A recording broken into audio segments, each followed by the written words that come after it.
All right, we're on the phone right now with, and it hurts to say this, former Worcester Red Sox Ryan Fitzgerald, or as people love to call him here in Worcester, Fitzy, the mayor of Worcester. Thank you very much for calling in today, Ryan. I appreciate it, man. Definitely. Thank you for having me.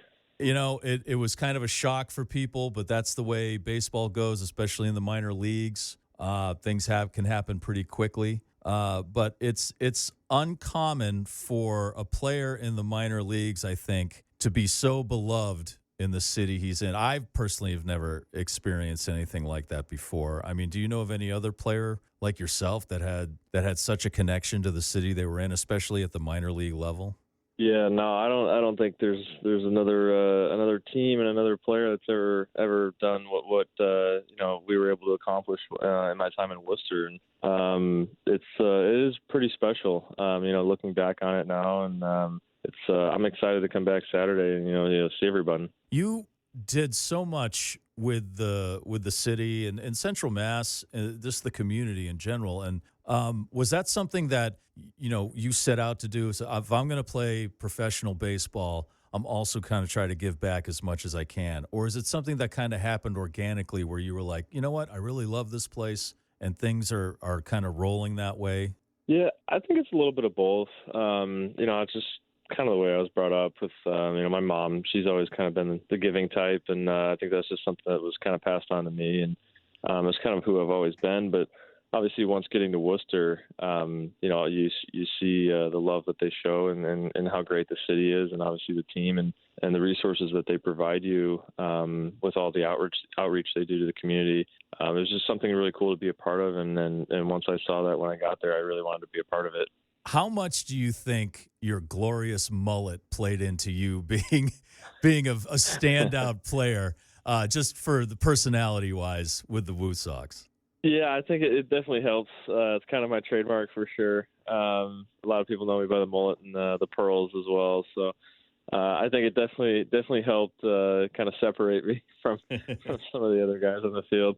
It's truly glorious. I mean, I had one back in high school, and I barely have any hair now, and I'm so jealous every time I see a mullet like yours. Like, if I had hair, I'd definitely go back to it, man. You carried it well. For sure. You carried it well to the point where people were like wearing mullet wigs. There was a day where people were dressing up like you. And at what point did you realize like you had this really strong connection with the city? Was there a moment you were like, wow, I'm really part of the city here?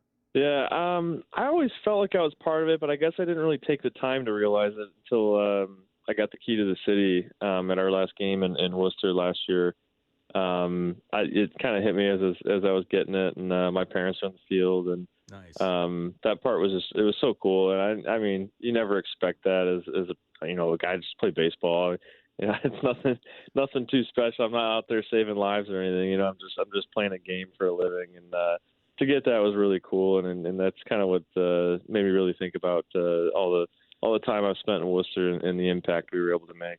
Well, I got to say, maybe you weren't saving lives, but you were definitely affecting lives in a positive way, which is Sure. great. Which is great. You've left a mark on this city.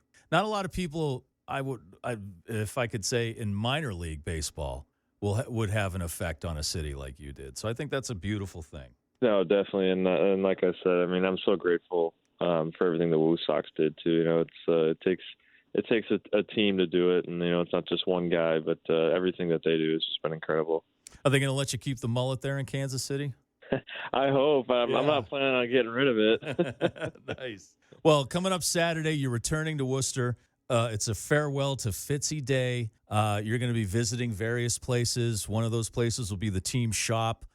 Between 2 and 3, you're going to be there signing autographs. They're going to be selling your merch. Is it true you're the first minor league player to have their own merch? I believe so. Yeah, that's what they told me. I haven't seen any other player with their own merch. So yeah, I think so. That's awesome. So they're going to be selling your merch there. So if you want to say one last goodbye to Fitzy, he'll be there 2 to 3 on Saturday. And then you're going to be at the Railers game on Saturday night at the DCU Center, dropping the puck. Have you ever done anything like that before? Did you work with the Railers doing that before? I haven't yet. I always was trying to get out to one of their team practices and morning skate or something before one of their games, but I never could get it to line up. I played hockey for about 15 years of my life, so definitely something cool to be a part of. That's awesome. And it's Star Wars night, so you may want to dress up. I don't know, Stormtrooper, Darth Vader, Jedi Knight. I'll Something do my best. Well, Ryan Fitzgerald, thank you for your time here in Worcester. You, like I said, you made a great impression, a positive impression on this city through the Woo Sox. And we're sad to see you go, but I hope the best for you in Kansas City, and good luck in all your endeavors, man. I appreciate it. And I've said before, I don't know if I'll ever experience anything like I did in Worcester again. So it's definitely a special place in my heart.